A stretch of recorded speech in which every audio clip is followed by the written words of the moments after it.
Bom dia, pessoal. Estamos aqui para mais uma aula da nossa querida física. Então, eu sou o professor Leandro Santos. Vamos dar continuidade ao nosso estudo da cinemática escalar. Então, nas últimas aulas, a gente chegou a terminar aqui o estudo dos movimentos. Vimos velocidade média, né? A fórmula que todo mundo já está no coração, já está cansado de saber. Fórmula de velocidade média, ΔS sobre ΔT.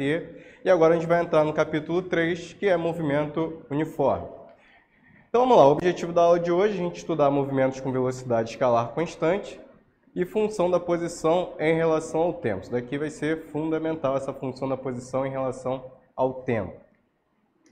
Então, esse conteúdo o primeiro tópico que nós vamos abordar é movimento com velocidade escalar constante. Esse tópico está no livro de vocês, livro de Física, parte 1, exatamente na página 43. Então, o movimento retilíneo uniforme, que pode ser abreviado como MRU ou MU, é aquele descrito como o móvel percorrendo distâncias iguais em intervalos de tempos iguais. Em razão disso, a velocidade escalar instantânea ela é constante, ou seja, a velocidade dele naquele momento ela é constante, essa é a velocidade instantânea. Não nula, ou seja, vai ser diferente de zero, e é igual à velocidade escalar média em qualquer intervalo de tempo, ou seja, ao longo de todo o movimento, a velocidade daquele móvel vai ser sempre a mesma, certo? Então vamos continuando aqui. Então a gente pode dizer que a velocidade do corpo é igual exatamente à sua velocidade média. Então um exemplo aqui de movimento constante, movimento com velocidade escalar constante. A gente tem aqui o eixo variando de 0 até 20 metros. A gente vai pegar uma esfera e essa esfera está percorrendo, vamos supor, 2 metros a cada segundo. Então, em qualquer intervalo de tempo que eu parar para observar isso daqui, a esfera vai estar com a mesma velocidade, certo? Então, ela sempre está percorrendo, por exemplo, 2 metros, um quadradinho desse daqui tem 2 metros, está percorrendo um quadradinho a cada 1 segundo. Então, ela teria uma velocidade de 2 metros por segundo. Em qualquer momento que eu observar esse fenômeno, vai ter aquela mesma velocidade. Então, essa é um movimento retilíneo uniforme, a velocidade é constante. Função da posição em relação ao tempo. Então, esse conteúdo já está no livro de Física de vocês, em parte 1, página 44 e 45. Quando o móvel está em movimento uniforme, a sua velocidade escalar permanece constante no tempo que eu estou estudando aquele fenômeno. Nesse caso, é possível representar a velocidade em função do tempo. Então, a gente tem aqui o V igual a F de t, ou seja, a velocidade em função do tempo. Graficamente, essa fórmula de V em função de t, essa função de V em função de t, graficamente ela vai se apresentar das seguintes formas. Se o movimento é progressivo, ou seja, se o movimento é daquele tipo onde a velocidade é maior que zero, ou seja, ele está indo a favor do referencial, o MU a gente classifica como movimento uniforme, né? O movimento uniforme a gente classifica como movimento uniforme progressivo, ele está indo a favor do referencial. E nesse caso, como a velocidade é maior que zero, ela vai estar, como a gente tem aqui o eixo, no eixo X, a gente tem o tempo, no eixo Y, a gente tem aqui a velocidade. Então, nesse caso, como a velocidade é constante, ela vai ser uma reta horizontal. E como ela é maior que zero, ela vai ser uma reta horizontal acima do eixo, acima do V igual a zero, certo? Acima do eixo de t, que esse tempo aqui ele estaria cortando lá na origem no V igual a zero. Então, a velocidade ela é constante, ela é uma reta horizontal, certo? E acima do eixo, nos valores positivos de V. Quando o movimento uniforme ele é retrógrado, ou seja, ele é menor que zero, a gente vai ter aqui o mesmo gráfico de t em função de V, certo? De V como uma função de t, melhor dizendo. E como a velocidade ela é menor que zero, para esse gráfico de V em função de t, da velocidade em função da passagem de tempo, a gente vai ter que o valor vai ser negativo, vai ser um valor abaixo do eixo de t, então um valor menor que zero, certo? Então, movimento progressivo, movimento retrógrado, V menor que zero. Um exemplo daqui, vamos lá. Então, quando a gente vê aqui a esfera, ela está percorrendo espaços iguais em intervalos de tempos iguais. E como ela está indo a favor do referencial, a gente vê que a velocidade permanece constante, a velocidade sempre é igual a 2 metros por segundo, E como ele está indo a favor do referencial, a gente vê que essa velocidade ela é, para cada tempo que está passando o movimento, ela permanece sempre a mesma, sempre é maior que zero. No caso, 2. Se a gente pega agora um segundo caso, a bolinha agora vai começar aqui, do canto direito, e vai percorrer um caminho contrário ao referencial. Então a gente vê que ela está percorrendo, continua percorrendo intervalos, espaços iguais e intervalos de tempos iguais, só que agora ela está indo contrário ao referencial. De qualquer forma, a velocidade ela vai começar lá no zero, só que como ele está indo contrário ao referencial, a velocidade ela é negativa. Então ela é menor que zero, nesse caso menos 2, porque está percorrendo 2 metros por segundo, só que contrário ao referencial, ou seja, menos 2 metros por segundo. Perfeito? Uma informação importante obtida através desse tipo de gráfico, desse gráfico de V em função de T, de velocidade em função do tempo, é que a área do gráfico, gravem isso, a área desse gráfico de V em função de T, ela informa para a gente o ΔS, ou seja, a variação da posição, o deslocamento, né, da posição que aquele móvel teve. Mas por que isso? Se a gente pega aquela nossa fórmula lá de velocidade é igual a ΔS sobre ΔT. Vamos rearranjar isso daqui. O ΔT está dividindo, a gente vai passar para o outro lado, certo? Vai passar para o outro lado multiplicando. Então a gente fica com velocidade média vezes ΔT é igual ao nosso ΔS. Vamos inverter isso daqui para o nosso objetivo ser o ΔS. Então a gente pode dizer que ΔS é igual a velocidade média vezes ΔT. É a mesma fórmula daqui. Só passei para o outro lado para deixar o ΔS como nosso principal objetivo. Então ΔS é igual a velocidade média vezes a variação de tempo, certo? Então isso daqui é que vai ser fundamental para a gente. ΔS igual a velocidade média vezes ΔT. No movimento progressivo, movimento retrógrado, movimento uniforme progressivo, movimento uniforme retrógrado, está percebendo aqui que a velocidade está constante, então o movimento é uniforme. Nesses gráficos a gente vai fazer o quê? A gente tem que essa altura aqui é a nossa velocidade média no movimento uniforme progressivo e aqui no nosso movimento retrógrado. Então a gente vê que essa altura é a nossa velocidade média, que é constante ao longo de todo o movimento. E esse eixo aqui de baixo, esse pedaço aqui de baixo, esse trecho, é o nosso ΔT, é qual o intervalo que aquela partícula percorreu com aquela velocidade média. E a gente observa aqui também, ΔT é o intervalo de tempo que ela do movimento que a gente está analisando. Então, ela percorreu esse intervalo de tempo com velocidade média que o gráfico vai dizer para a gente. Se a gente pegar isso daqui, esse ΔT, e pegar aqui a velocidade média, aqui, velocidade média ΔT, se a gente considerar que a velocidade média seria a altura, se a gente considerar que o ΔT seria a base, a gente consegue fechar um retângulo, certo? E aí, quando a gente multiplica a base vezes a altura, a gente tem exatamente ΔS. Essa área representa o ΔS, essa área é numericamente igual ao ΔS, a variação da posição, justamente porque ΔS é igual a velocidade média vezes ΔT. Então, vamos pegar aqui mais um exemplo. Vamos voltar ao nosso exemplo anterior. A esfera está percorrendo em intervalo de tempos iguais, está percorrendo espaços iguais, certo? E aqui é o gráfico da velocidade em função do tempo.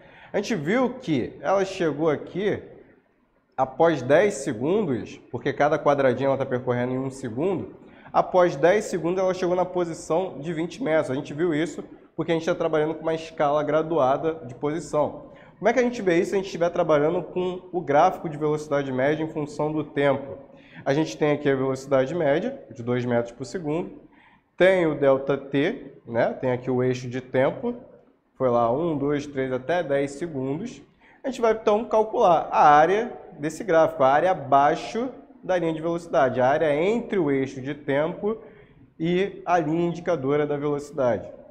Então, quando a gente calcula isso daqui, o ΔS vai ser 10 vezes 2. Então, ΔS 10 vezes 2, 20. Então, é numericamente igual, como isso daqui está em metro e está em segundo, o nosso ΔS vai ser 20 metros. Perfeito? Função horária da posição. Fundamental importância de prestar atenção nesse ponto agora. Então, função horária da posição, MU, movimento uniforme, é a equação que representa a posição de um móvel em função do tempo no movimento uniforme, no MU. Então, a gente vai ver que isso daqui vai surgir de novo da fórmula de ΔS igual a velocidade média vezes ΔT, vezes a variação da posição. Se a gente abrir o ΔS como? Todo delta é algo final menos algo inicial. Então, o ΔS vai ser posição final menos posição inicial, igual a velocidade média vezes. Todo delta, mais uma vez, é algo final menos algo inicial. Então, vai ser tempo final menos tempo inicial. Quando a gente pega isso daqui, a gente vai passar esse menos posição inicial para o outro lado. Então, vai ficar posição final igual a posição inicial mais, né? Lembrando que esse menos SI foi para lá positivo, então ficou SI, mais velocidade. Como a velocidade vai ser constante ao longo de todo o movimento, eu vou tirar essa velocidade média e vou botar só velocidade.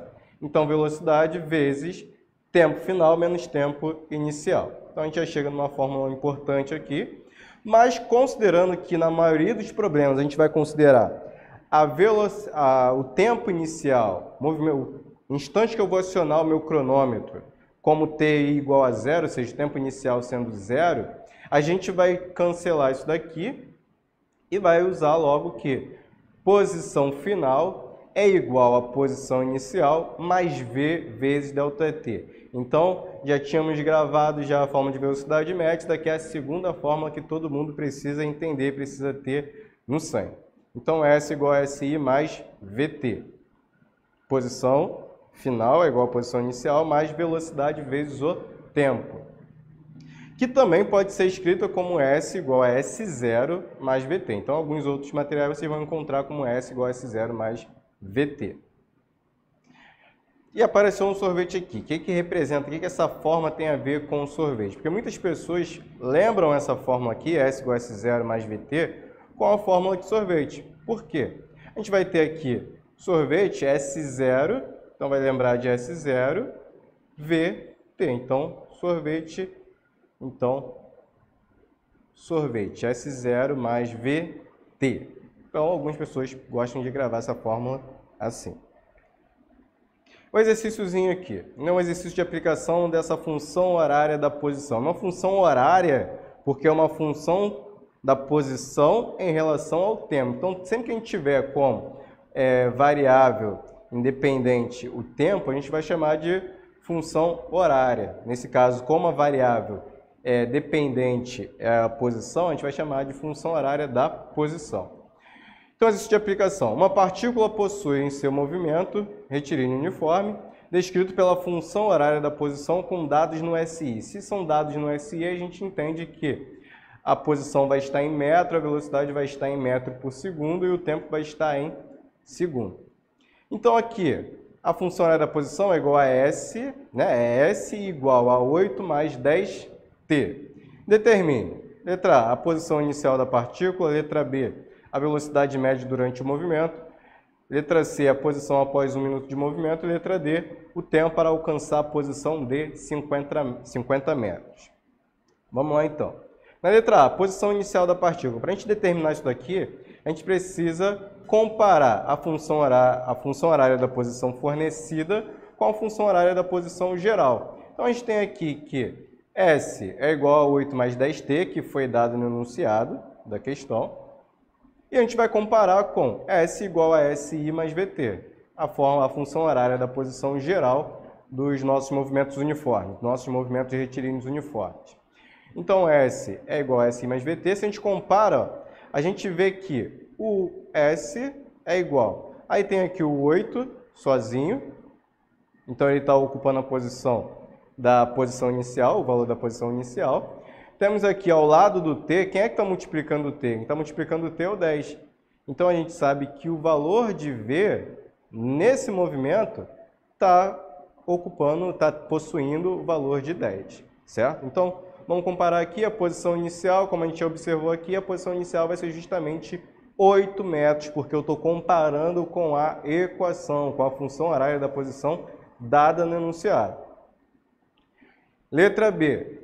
A velocidade média durante o movimento, mais uma vez, vai ser comparativo. Mais uma vez, a gente vai comparar a função horária da posição fornecida com a função horária da posição geral. Então, a gente vai comparar aqui o valor que está colado com o T, que está colado com o tempo, vai ser 10. Então a gente pode chegar à conclusão que a resposta aqui, a velocidade média durante todo o movimento, vai ser de 10 metros por segundo. Em qualquer momento que eu parar para observar aquele movimento, a velocidade dele vai ser de 10 metros por segundo, a velocidade instantânea dele. Letra C, após 1 minuto de movimento, então a gente tem que tomar cuidado que, se está no SI, a gente não pode usar o tempo em minuto, então a gente tem que primeiro passar de minuto para segundo. Então 1 minuto é igual a 60 segundos. Aí esse valor de 60 segundos, a gente vai pegar essa fórmula aqui, né, a função horária da posição dada no enunciado, e vai substituir o tempo. Então a gente vai botar S igual a 8 mais 10 vezes. Não era 10 vezes T? No lugar de T, a gente vai colocar o tempo do problema. O tempo do problema é 1 minuto, a gente mudou para segundo. Então, 8 mais 10 vezes 60, que é igual a 8 mais 10 vezes 60, 600, igual a 608. Então, a resposta aí, 608 metros. Para encerrar aqui a letra D, o tempo para alcançar a posição de 50 metros. Então, agora eu tenho a posição final. Vou pegar essa posição final e vou substituir lá na minha equação, na minha função horária da posição. Então, S igual a 8 mais 10t, no lugar de S eu vou colocar o 50. Então, a gente já tem aqui o 50, igual a 8 mais 10t. Passa o 8 que está positivo, vamos botar, tudo que tem letra eu vou deixar de um lado, tudo que tem apenas número eu vou mandar para o outro lado. Então, esse 8 aqui eu vou mandar lá para o outro lado. Então, como ele estava positivo, vai negativo, então fica 50 menos 8 igual a 10t. Então, a gente fica aqui com 42 igual a 10t, certo? 48 igual a 10t, 42 igual a 10t.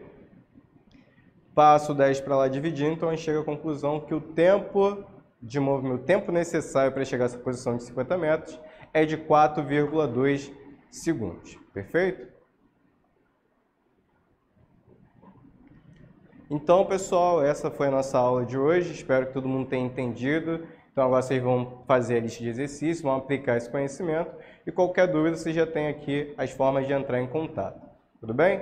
Então, beleza? Obrigado pela atenção de todos.